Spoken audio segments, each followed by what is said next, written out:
تو ان جوانوں نے حضرت لوط سے کہا کہ آپ پریشان نہ ہوں، ہم فرشتے ہیں اور عذاب لے کر آئے ہیں۔ آپ صبح سے پہلے اپنے ماننے والوں کے ساتھ اس بستی سے نکل جائیے، مگر آپ کی بیوی ساتھ نہ جائے گی۔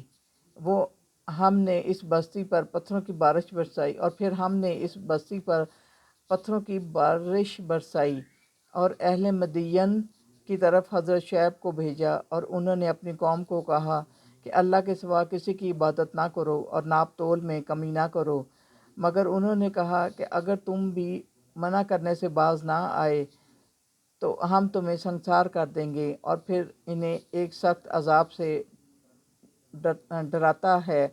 پھر جس وقت وہ دن آئے گا اللہ کی اجازت کے بغیر کوئی شخص بات نہ کر سکے گا، اور آپ دن کو اور رات کے کچھ حصوں میں نماز کی پابندی رکھیے، بے شک نیک کام برائیوں کو مٹا دیتے ہیں، اور یہ نصیحت ہے نصیحت ماننے والوں کے لیے، اور صبر کیا کریں، اور اللہ نیکوکاروں کے اجر ضائع نہیں کرتا۔ اور آپ کا رب ایسا نہیں کہ بستیوں کو ہلاک کر دے، اور جب ان میں لوگ ایک دوسرے کی اصلاح میں لگے ہوئے ہوں۔ سورہ یوسف۔ بسم اللہ الرحمن الرحیم۔ اس صورت میں حضرت یوسف کا واقعہ بیان کیا گیا ہے کہ کس طرح حضرت یوسف کے بھائی آپ کو اپنے ساتھ کھیل کھلانے کے لیے لے گئے، اور پھر حسد کی وجہ سے کنویں میں پھینک دیا، اور گھر آ کر حضرت یعقوب کو بتایا کہ یوسف کو بھیڑیا کھا گیا ہے۔ حضرت یعقوب نے کہا کہ تم نے اپنے دل سے ایک بات بنا لی ہے، لیکن میں صبر کروں گا جس میں شکایت کا نام نہ ہوگا، اور اللہ ہی مدد کرنے والا ہے۔ ایک قافلہ جو وہاں سے گزرا تو انہوں نے حضرت یوسف کو نکالا اور مصر میں جا کر فروخت کر دیا۔ عزیز مصر نے ان کو خریدا، اور اس طرح یوسف کو اللہ نے مصر میں خوب طاقت عطا کی، مگر گھر کی ملکہ کی نیت ان کے بارے میں خراب ہو گئی۔ مگر حضرت یوسف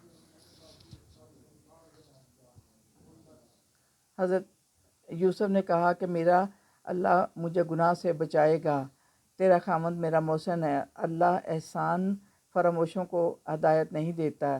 اور جب اس عورت نے آپ کو پکڑنا چاہا تو آپ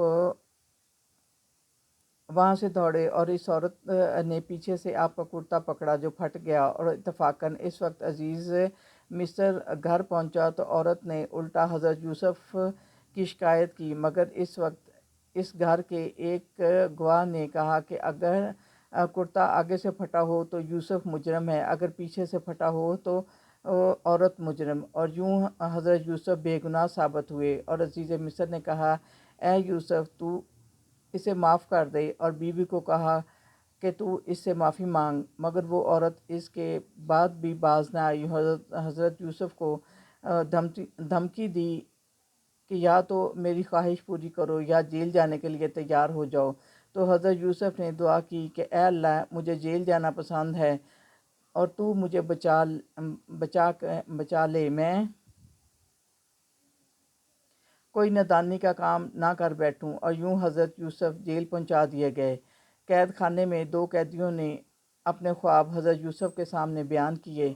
ایک نے کہا میں دیکھتا ہوں جیسے شراب نچوڑ رہا ہوں، دوسرے نے کہا میں دیکھتا ہوں کہ میرے سر پر روٹیاں ہیں اور پرندے اس میں سے کھا رہے ہیں۔ تو حضرت یوسف نے کہا اے قید خانے کے ساتھیوں، بہت سے معبود اچھے ہیں، یا ایک معبود برحق جو سب سے زبردست ہو اچھا ہے، اور کا حکم دینے کا اختیار صرف ایک اللہ ہی کو ہے۔ اس نے حکم دیا کہ میرے سوا کسی کی عبادت نہ کرو، یہی توحید کا سیدھا طریقہ ہے۔ اے میرے قیدی رفیقو، تم میں سے ایک اپنے جرم سے بری ہو کر بدستور اپنے آقا کو شراب پلایا کرے گا، اور دوسرا مجرم قرار پا کر سولی پر چڑھا دیا جائے گا، اور اس کے سر کو پرندے نوچ کر اور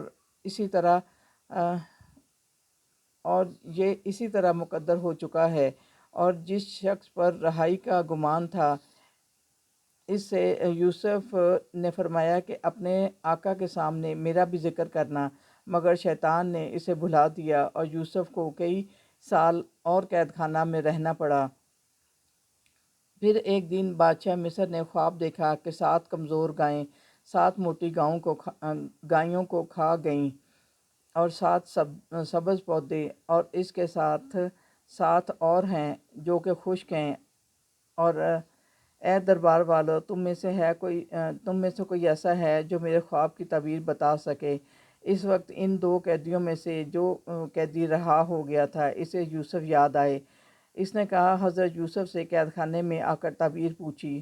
حضرت یوسف نے کہا، تم 7 سال متواتر غلہ بونا یعنی گندم کاشت کرنا، اور جو فصل کاٹو اسے سٹے میں یعنی بالیوں میں ہی